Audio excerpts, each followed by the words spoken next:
तुम्ही कधी केना वडे खाल्ले आहेत का? पावसाळ्यात गावाकडे बनणारे हे खुसखुशीत आणि चवदार वडे एकदा नक्की करून बघा. कारण ही रेसिपी ना फक्त पावसाळ्यात बनवली जाते. खायला खूप भारी लागते. एकदम बाहेरून क्रिस्पी, आतमधून एकदम सॉफ्ट बनून तयार होतात. पण चवीला अप्रतिम असतात आणि वरून हेल्दीसुद्धा आहे. वर्षभरात एकदा तर खायलाच पाहिजे ही रानभाजी. तर आज आपण बनवणार आहोत केना वडे रेसिपी. चला तर मग जास्त वेळ न घालवता पटकन आपल्या साध्या सोप्या रेसिपीला सुरुवात करूया. तर बघा सगळ्यात आधी ना इथे मी केना घेतलेला आहे आणि हा ना स्वच्छ 2-3 पाण्याने आधी आपल्याला धुवून बाजूला ठेवून घ्यायचं. याच्यातलं पूर्ण पाणी काढून घ्यायचं आहे. तर केना मी आधीच धुवून घेतलेला आहे. आता आपल्याला हा केना एकदम बारीक चिरून घ्यायचं आहे. जेवढं बारीक चिरता येतो आपल्याला तेवढं बारीक चिरायचं आहे. तुम्ही इथे बघू शकता मी किती जास्त बारीक चिरून घेतलेला आहे. याच्यात ना जास्त जाड जर देठं असतील तर हे देठं काढून घ्यायचे पण इथे एकदम कोवळे देठ असल्यामुळे मी हे देठं ठेवलेत. पण याच्यापेक्षा जर जास्तीचे जाड असतील ना तर ते आपल्याला काढून घ्यायचे आहेत आणि एकदम बारीक चिरून घ्यायचं आहे. जर तुमच्याकडे भेटत असेल ना, नक्की तुम्ही एकदा ही रेसिपी बनवून खाऊन बघा. एकदा जर तुम्ही खाल्लात ना, तुम्ही वारंवार बनवून हे वडे खाणार आहे. इतके भारी बनून तयार होतात. ही एक रानभाजी आहे आणि फक्त आपल्याला पावसाळ्यातच मिळते, तर एकदा नक्कीच खायला पाहिजे पावसाळ्यात. तर बघा केना एकदम बारीक चिरून घेतलाय, ती बाजूला ठेवून घेऊया. आता बाकीची तयारी करून घेऊया. त्या सगळ्यात आधी ना आपल्याला मिरची आणि लसूण पेस्ट करायचे. त्याच्यासाठी बघा इथे मी एक खलबत्ता घेतलाय. त्याच्यामध्ये आपल्याला 4 ते 5 हिरवी मिरची ॲड करायची आहे आणि 4-5 इतकीच लसूण कळ्या ॲड करायचं आहे आणि एकदम जाडसर वाटायचं आपल्याला. खूप जास्त बारीक करत बसायचं नाही. थोडंसं जाडसर वाटून घ्यायचंय आणि ते तुम्ही बघू शकता मी मिरची आणि लसूण पेस्ट वाटून घेतलेला आहे. हवं तर तुम्ही मिक्सरमध्ये सुद्धा बारीक करून घेऊ शकता. किंवा माझ्यासारखं तुम्ही खलबत्त्यामध्ये सुद्धा बारीक करून घेऊ शकता. मिरची आणि लसूण पेस्ट तयार आहे. आता आपण मिश्रण तयार करून घेऊया.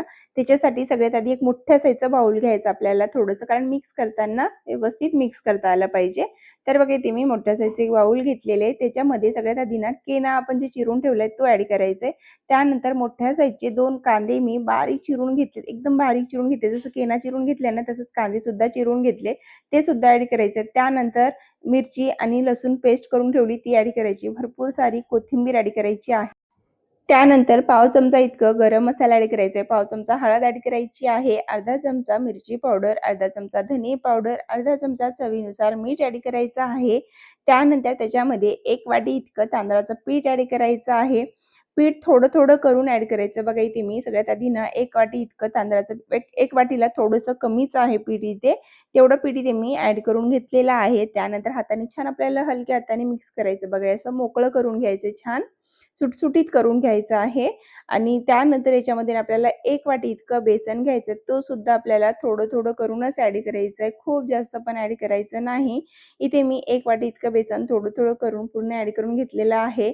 आता सगळं मिक्स करून झाल्यानंतर त्याच्यामध्ये आपल्याला थोडंसं पाणी ॲड करायचं. अगदी 1 ते 2 चमचा इतकं पाणी ॲड करायचं आणि हाताने व्यवस्थित असं चोळून आपल्याला हे मिक्स करून घ्यायचं. एकदम जास्त पाणी एकाच वेळेला ॲड करायचं नाही, नाहीतर बॅटर एकदम जास्त आसट होतो आणि वडे व्यवस्थित थापता येत नाही. त्यासाठी आपल्याला थोडं-थोडं पाणी ॲड करायचंय आणि फक्त एक बाइंडिंग तयार करून घ्यायची. बघा असं घट्टसर आपल्याला एक गोळा तयार करायचा आहे आणि इथे आपला गोळा एकदम परफेक्ट झाला. जवळपास मी 2 ते 3 चम्मच इतकं जे आपण पोहे खातो की नाही त्या चमचने 2-3 चम्मच इतकंच पाणी ॲड केलेलं आहे आणि गोळा आपला जो बॅटर आहे तो तयार करून घेतलाय.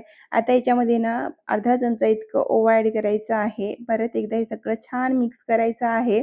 आणि इथे आपलं केनाचा बॅटर इथे वडे बनवण्यासाठी तयार झालेला आहे. आता लगेच आपल्याला गरमागरम वडे सुद्धा बनवायला लागेल. खूप जास्त वेळ ठेवायचे नाही, नाहीतर पाणी सुटते. तर बघा बॅटर तयार झाल्यानंतर गॅसवर ना तेल ठेवायचं तापण्यासाठी आणि तुम्ही एकाच वेळेला 4-5 वडे प्लेटमध्ये बनवून ठेवू शकता किंवा डायरेक्ट पटापट वडे बनवून तळायला सुद्धा टाकू शकता. इथे मी तुम्हाला 2-3 वडे बनवून दाखवते. तर बघा असं थोडंसं पोर्शन घ्यायचं आहे बॅटरचं. त्यानंतर दोन्ही हाताच्या मध्ये थापून आपल्याला एक छोटंसं वडा तयार करायचा आहे आणि त्यानंतर तो प्लेटमध्ये ठेवायचा आहे. असंही करू शकता तुम्ही किंवा डायरेक्ट तुम्ही वडे थापून तेलात तळायला सुद्धा टाकू शकता. पण इथे बघा 2-3 आपण बनवून घेऊया. आणि इथे बघा अशी गडबड झाली, की मोबाईलची चार्जिंग संपली. त्यामुळे मला पहिली बॅच ना तळायला टाकावी लागली. मी ती क्लिप नाही घेऊ शकले. त्यामुळे बघा इथे मी पहिली बॅच तळायला टाकलेली आहे. त्या सगळ्यात आधी तेल छान कडकडीत गरम करायचं. त्यानंतर त्याच्यामध्ये आपल्याला हे वडे तळायला टाकायचे आहेत. वड्यांना एक थोडीशी हलकीशी लेयर येऊ द्यायची, गोल्डन लेयर येऊ द्यायची. म्हणजे थोडेसे तळू द्यायची 4-5 मिनिटापर्यंत मीडियम गॅसवर आणि त्यानंतर ना आपल्याला हे वडे पलटून घ्यायचे. त्याआधी आपल्याला हे वडे पलटायचे नाही.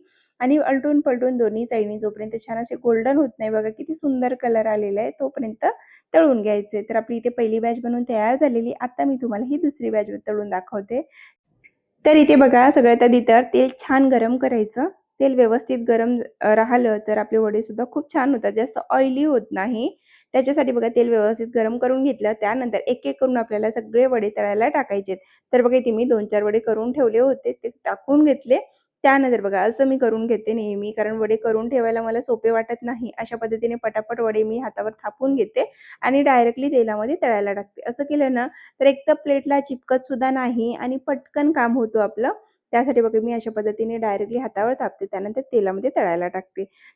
आता बघा इथे मी 5-6 वडे तळायला टाकले आहेत. आता यांना थोडंसं मी तळून घेणार आहे. 2-3 मिनिटासाठी गॅस फुल ठेवायचा आणि फुल गॅसवर 2-3 मिनिटासाठी आपल्याला हे तळून घ्यायचं आहे.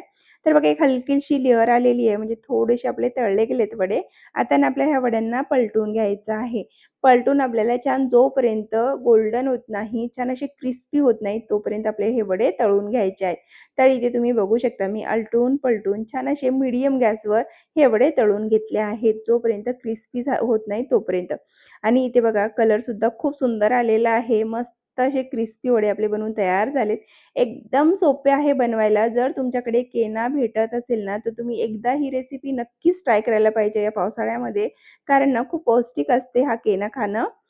तर आपल्या इथे 2-3 बॅचमध्ये मी थोडे-थोडे करून पूर्ण वडे बनवून घेतले आहेत. आणि तुम्ही इथे बघू शकता किती सुंदर, किती क्रिस्पी छान असे आणि अजिबात ऑइली होत नाही. एकदम ऑइल फ्री असे वडे बनवून तयार होतात आणि मी तुम्हाला आवाजसुद्धा ऐकून दाखवते बघा किती छान असा क्रिस्पी आवाज येतोय. अशाच पद्धतीचे वडे इथे बनवून तयार होतात. तर तुम्हाला ही रेसिपी कशी वाटली कमेंट करून नक्की सांगा. तुम्हाला अजून पावसाळा स्पेशल कोणती रेसिपी बघायला आवडेल ते सुद्धा सांगायला विसरू नका. पुन्हा भेटू अशाच एक नवीन व्हिडिओमध्ये. तोपर्यंत बाय.